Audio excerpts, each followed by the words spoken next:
Mimi naona Wajaluo pale akiwadanganya. Anasalimu hao. Jodhurua untie. Jodhurua umo. Nyinyi Wajaluo, ulizeni sisi.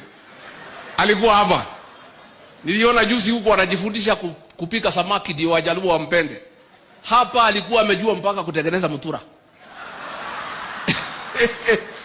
This man is a conman.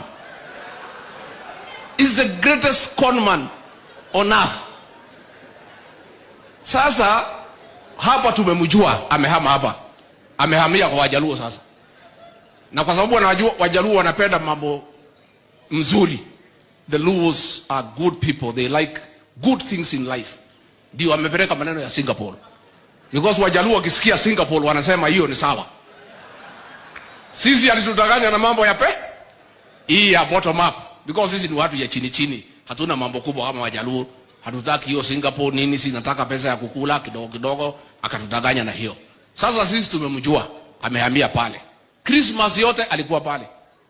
Anaenda mpaka mpira ya MP. Anaenda mpaka mpira ya chief. That is the way he came to here for 9 years. By the time he left, we are all crying. So that tuko na machozi. Nyinyi Wajaluo nyinyi. Mutaniambia.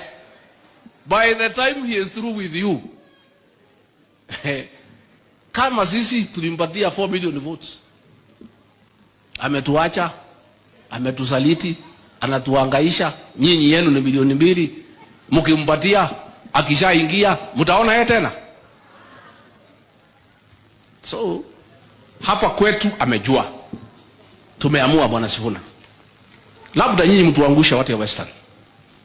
Lakini anafanya vile Moi alifanya. In 1992, Moi was cornered. Hangepata pahali ya kupitia. Hasa hii mlima ilikuwa imeamua ataenda nyumbani.